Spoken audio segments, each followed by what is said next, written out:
Ya, Assalamualaikum warahmatullahi wabarakatuh. Waalaikumsalam. Ya, selamat pagi rekan-rekan semua. Selamat pagi, Pak. Gimana kabar kalian hari ini? Alhamdulillah. Baik, Pak.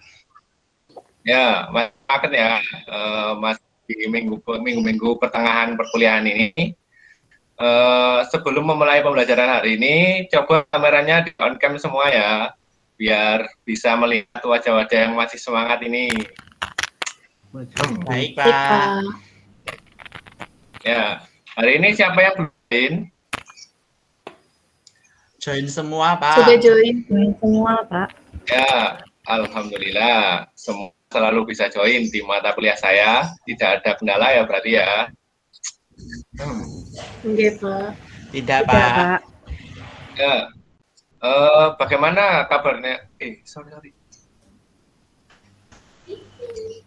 Sebelum memasuki materi, saya akan menyampaikan tujuan pembelajaran hari ini, yaitu mahasiswa dapat mendefinisikan, mengklasifikasikan, dan mencontohkan hambatan-hambatan dalam diskusi inovasi dengan cepat. Baik rekan-rekan, hari ini kita akan belajar tentang hambatan-hambatan dalam diskusi inovasi. Apa sih hambatan itu menurut rekan-rekan? Ada yang bisa menjawab? Monggo silakan. Saya, Pak. Hambatan adalah Ya, silakan. Sesuatu yang mengganggu jalannya suatu proses tertentu, Pak. Ya, benar sekali. Yang lain mungkin ada yang mau menjawab?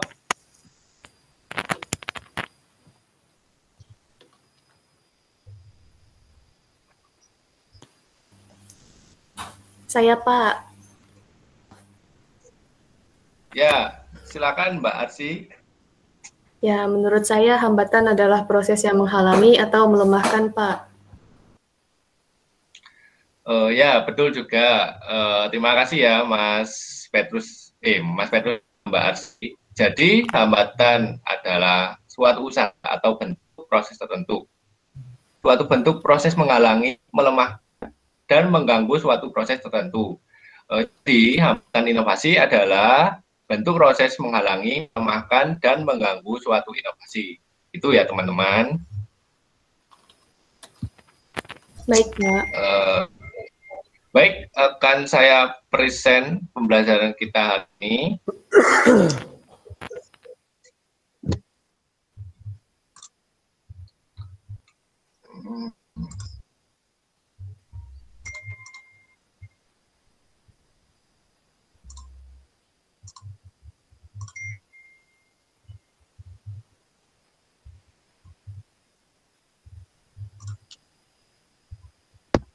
Baik, apakah sudah terlihat presentasinya? Sudah, Pak. Ya. Yang pertama yang perlu kita ketahui adalah hambatan inovasi. Seperti yang sudah saya jelaskan sebelumnya, hambatan inovasi adalah bentuk proses menghalangi, melemahkan, dan mengganggu suatu inovasi.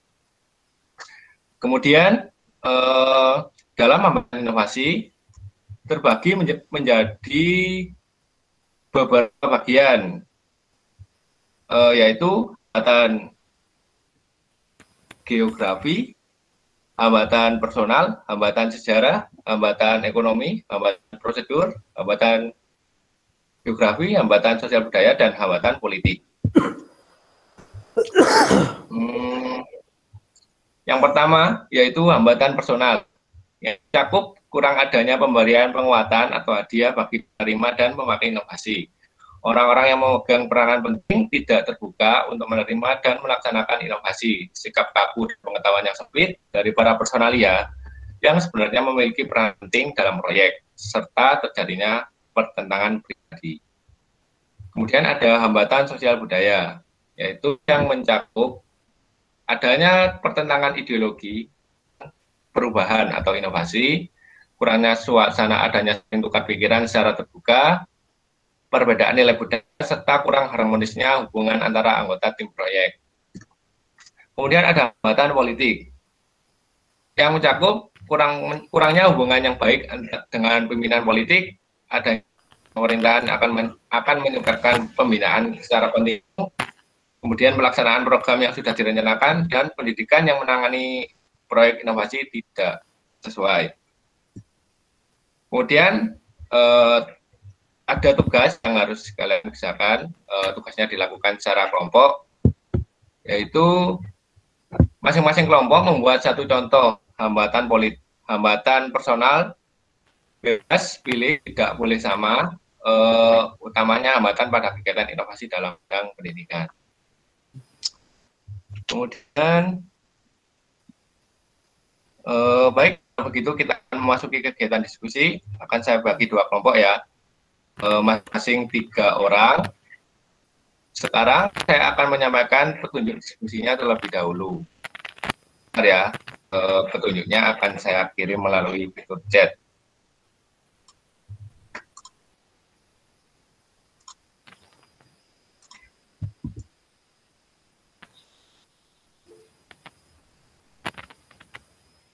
Baik, untuk aturan diskusinya, yang pertama, silakan mendiskusikan masing-masing hambatan dengan mencari pengertian atau beserta alasan mengapa contoh tersebut termasuk ke dalam hambatan tersebut.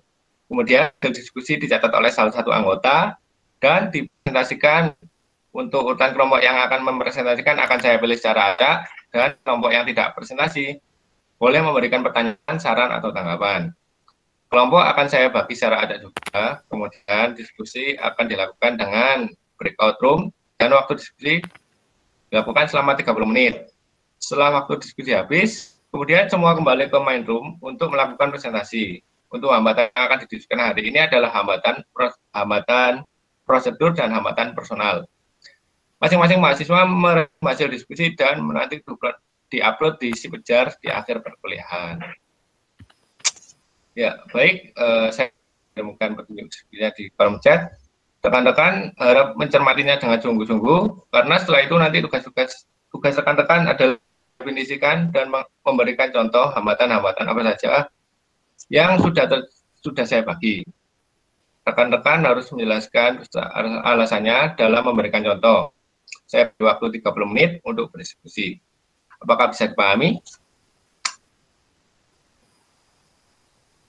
Bisa, Pak. Bisa, Pak. Ya, baik. Kalau begitu, silakan masuk ke breakout room sesuai dengan kelompok masing-masing ya. Nanti silakan di masing-masing room ada orang yang mencatat hasil diskusi di room kelompoknya. Mahasiswa memasuki breakout room masing-masing kelompok, pre-memory. Ya, dosen memasuki room kelompok 1. Bagaimana rekan-rekan? Ada kesulitan atau ada yang ingin ditanyakan? Belum ada, Pak. Sudah sampai mana diskusinya ini? Sampai, sebentar, Pak. Tadi sampai mencari contoh-contoh dari hambatan prosedur, Pak. Sama masih mencari alasannya. Oke, akan dilanjutkan ya, semangat. Saya akan masuk ke kelompok sebelah. Halo kelompok 2, bagaimana? Apakah ada kesulitan atau ada yang ingin ditanyakan? Saya ingin bertanya, Pak. Ya, silakan Mbak Anjila. Hambatan personal itu kaitannya dengan apa saja ya, Pak? Ya, pertanyaan yang cukup bagus ya. Memang hambatan ini sangat banyak dan sering kita jumpai. Ada hambatan ini, dan hambatan ini tentu berkaitan dengan masing-masing orang. Hambatan biasanya berkaitan dengan orang-orang yang tertentu, kelompok, dan aspek-aspek lain dalam diri orang. Jadi begitu Mbak Angela, apakah bisa dipahami? Bisa, Pak. Terima kasih. Ya, oke. Baik, 30 menit selesai, silakan kembali ke room utama. Sudah selesai semua ya ini ya? Baik kelompok 1 dan kelompok 2. Sudah, Pak. Ya. Baik, kalau sudah, saya mau masing-masing perwakilan kelompok menyampaikan hasil diskusinya. Dan yang lain juga memberi kesempatan untuk aktif, memberikan tanggapan, atas hasil diskusi rekan-rekan yang lain. Sekarang siapa yang mau maju pertama? Ayo, yang mau maju duluan siapa? Oh, nggak ada ya? Kalau begitu saya tunjuk aja ya. Saya mau kelompok 2, silakan ditampilkan hasil diskusinya dan dipresentasikan. Baik, Pak. Jadi kami dari kelompok 2 akan menyampaikan hasil diskusi kami mengenai hambatan sejarah dan contoh beserta alasannya. Menurut hasil diskusi kami, ada 7 hambatan personal. Yang pertama yaitu interpersonal. Konflik dan motivasi hambatan ini disebabkan karena adanya masalah-masalah pribadi seperti pertentangan antara anggota tim pelaksanaan, lalu kurangnya motivasi untuk bekerja dan berbagai sikap pribadi yang dapat mengganggu kelancaran proses inovasi. Yang kedua, yakni usia. Konflik dan motivasi hambatan ini disebabkan karena perbedaan usia. Contohnya, seperti anak takut menyampaikan sesuatu yang sensitif kepada orang tuanya, dan saat anak muda menggunakan kalimat slang yang tidak dimengerti orang tua. Hal ini menghambat komunikasi mereka. Kesenjangan usia harus dijembatani dengan baik agar dapat tersampaikan. Yang ketiga, perbedaan status. Perbedaan status seringkali menjadi hambatan ketika berkomunikasi. Misal, antara karyawan dengan bos, pembantu dengan majikannya, anak dengan orang tuanya, dan sebagainya. Orang dengan status yang lebih rendah umumnya tunduk dan patuh kepada orang dengan status yang lebih tinggi. Hal ini mengakibatkan orang-orang dengan status yang lebih rendah takut atau kesulitan dalam mengemukakan pendapatnya, karena khawatir ia akan mendapat respon negatif dari orang yang memiliki status lebih tinggi. Yang keempat, interpersonal. Sifat dan karakteristik seseorang juga bisa menghambat kelancaran komunikasi. Misalnya, orangnya yang pemalu atau kikuk tidak dapat berbicara dengan lancar di atas panggung. Yang kelima, hambatan mental block. Penekanan atau pengekangan terhadap memori atau pikiran dalam diri. Hal ini mengakibatkan hambatan psikologis yang ada di dalam diri seseorang yang menghalangi untuk meraih apa yang diinginkan atau yang dibutuhkan termasuk dalam berinovasi akan membuat batasan dalam pemikirannya. Tanpa ada yang ahli, kemungkinan besar grup tersebut akan melewati tantangan berinovasi dengan sangat lama, bahkan bisa saja tidak berhasil. Kemudian yang keenam, pengetahuan sumber daya manusianya. Dalam faktor ini sangat menentukan bahwasanya pengetahuan atau SDM sangat berpengaruh terhadap inovasi dalam pendidikan. Pengetahuan sebagai salah satu faktor penghambat dikarenakan dalam adanya sebuah inovasi dibutuhkan pengetahuan dalam pelaksanaan, penggunaan, pemanfaatan, dan pengembangan. Contohnya, yakni dalam pelaksanaan proses pembelajaran diterapkan sebuah inovasi menggunakan learning management system. Dalam sudut pandang ini, faktor pengetahuan juga sangat berperan penting terhadap adanya inovasi. Baik pengetahuan guru selaku kontrol dan observer pembelajaran, siswa sebagai user dan pengembang LMS. Dan yang ke-8, psikologis. Faktor psikologis juga dapat mempengaruhi proses inovasi dalam pendidikan. Dalam hal ini, kaitannya psikologis tidak hanya sebagai acuan, melainkan psikologis berperan dalam proses pelaksanaan inovasi dalam pendidikan. Psikologis seseorang sangat mempengaruhi inovasi, di antaranya mulai dari minat, kecenderungan, motivasi, IQ, perkembangan sosial, emosi, dan lain-lain. Sudah, Pak. Oke, ya. Beri oplos ya buat kelompok 2. Bagus sekali ini tugasnya, sangat kompleks dan lengkap. Ya, terima kasih kelompok 2. Nah, sekarang adakah tanggapan berupa pertanyaan, sanggahan, atau apapun dari teman-teman yang lain? Saya, Pak. Saya ingin menanggapi. Ya, silakan, Mas Rian. Ya, saya perwakilan dari kelompok 2. Menurut kami, faktor mental block dan psikologis itu sama. Mungkin bisa salah satu saja karena menurut kelompok kami mental block juga sudah termasuk dalam faktor psikologis. Dan dari alasan serta pengertian yang diutarakan kelompok juga hampir sama. Jadi lebih baik menjadi satu saja, selebihnya pemaparannya sudah sangat baik. Ya, terima kasih ya Mas Ian dari kelompok 1. Bagaimana kelompok 2? Apakah ada tanggapan? Tidak ada, Pak. Terima kasih Mas Rian dari kelompok 1. Oke, ya, Sama-sama. jadi benar apa yang dibilang Mas Ian dari kelompok 1 tadi ya. Faktor psikologis dan faktor mental block bisa dikatakan sama.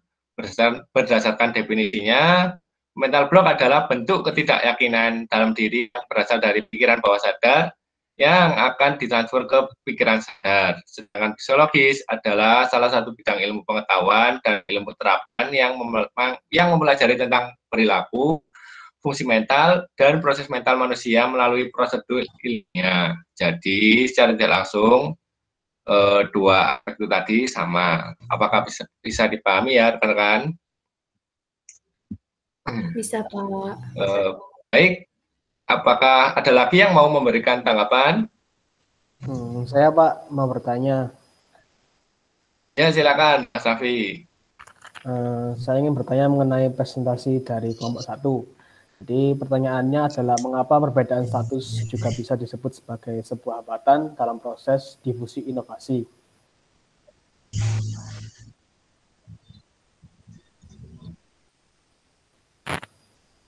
Halo? Saya ingin bertanya mengenai presentasi kelompok 1. Jadi pertanyaannya adalah mengapa perbedaan status juga bisa disebut sebagai sebuah hambatan dalam inovasi? Ya, terima kasih Mas Raffi. Mungkin di kelompok 2 bisa langsung dijawab ya. Silakan.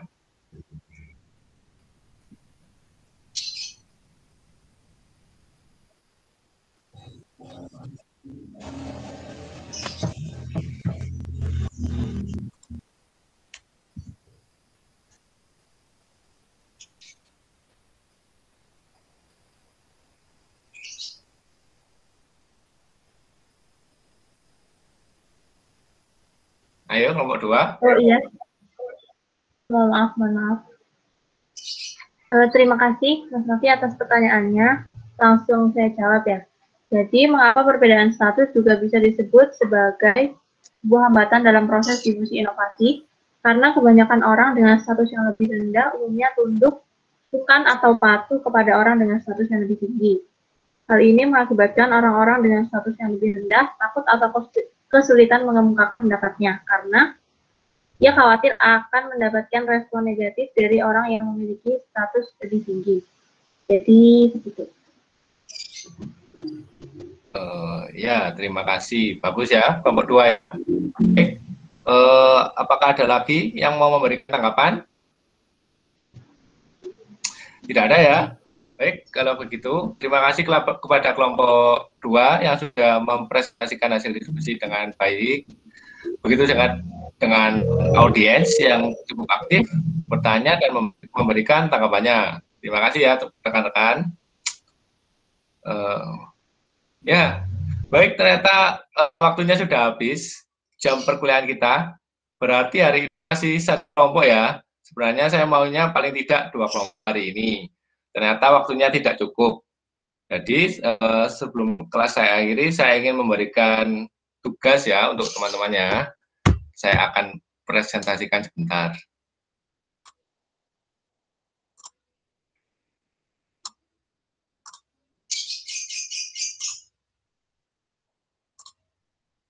Ya, untuk tugasnya silakan masing-masing mahasiswa nanti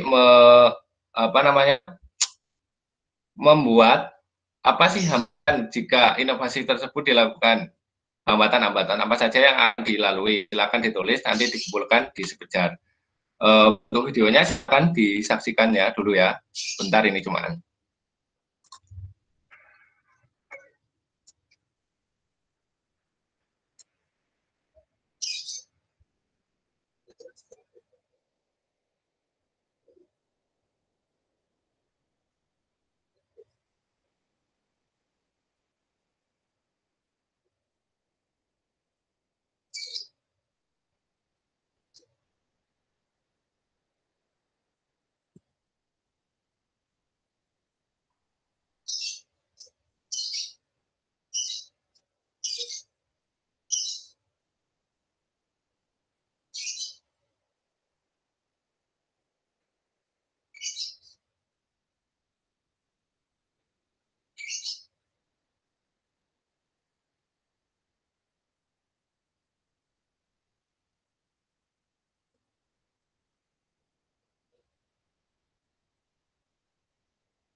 Jadi itu tadi ya teman-teman ya.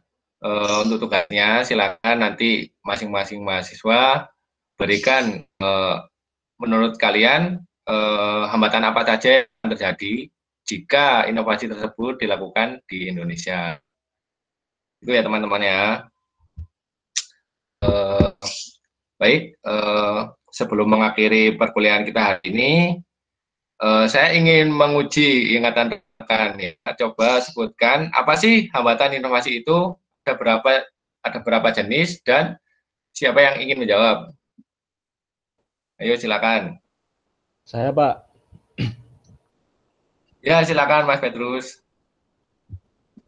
Hambatan inovasi adalah bentuk proses menghalangi, melemahkan, dan mengganggu suatu inovasi.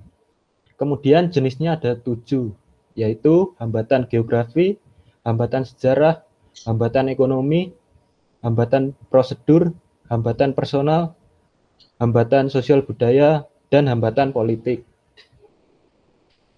Ya, baik ya, terima kasih ya. Ternyata masih ingat dan berarti mengikuti ya mulai dari awal sampai sekarang ya.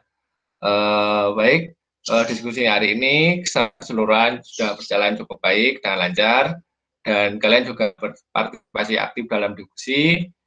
Terima kasih. Jadi hari ini kita sudah belajar mengenai definisi dan macam-macam hambatan dalam diskusi inovasi. Kemudian juga ada diskusi mengenai hambatan personal yang sudah dipresentasikan oleh kelompok 2. Untuk selanjutnya akan bahas hambatan prosedur, geografi, dan ekonomi. Pada pertemuan selanjutnya ya, bisa dipahami ya semua? Bisa, Pak. Bisa, Bisa, Pak. Pak. Bisa, Pak. Oke. Baik, kalau begitu kita akhiri pertemuan kali ini. Selanjutnya sama hasil diskusinya nanti di masing-masing mahasiswa mengumpulkan rangkuman atau catatan diskusi atau rangkuman dari kelompok 2. Silakan diketikkan rapi, kemudian dikumpulkan di sejajar. Saya beri waktu sampai pukul 16 ya. Sepakat ya semua ya? Sepakat, Pak. Baik, saya ini setelah ini boleh keluar dari Zoom ya. Terima kasih untuk ini. Lebih dan kurangnya mohon maaf. Wassalamualaikum warahmatullahi wabarakatuh. Waalaikumsalam warahmatullahi wabarakatuh. Terima kasih Pak Ivanda. Terima kasih, Pak. Silakan observer. Ya, dimulai dari saya observer untuk mengelola kelas. Jadi hampir semua terpenuhi, tapi hanya satu yang belum ada, yakni memberikan teguran kepada siswa yang ribut atau mengganggu temannya. Jadi selebihnya sudah ada. Apakah ada feedback dari Mas Anda? Oke, terima kasih. Saya kembalikan ke moderator. Oke, silakan dilanjut observer selanjutnya. Ya, saya observer kedua yaitu keterampilan membimbing diskusi kelompok. Untuk Mas Ivanda ini udah lengkap semua dari poin 1 sampai poin 7. Apa ada tanggapan dari Mas Ivanda sendiri? Baik, terima kasih. Tidak ada, saya cukup. Terima kasih observer kedua. Baik, saya kembalikan ke moderator. Baik, saya observer ketiga. Observer keterampilan memberikan variasi. Menurut saya semua sudah ada ya. Mulai dari variasi suara sampai perubahan variasi dengan efektif dalam pembelajaran. Terima kasih pada feedback. Halo. Tidak ada ya. Terima kasih kepada observer ketiga atas ya komentarnya.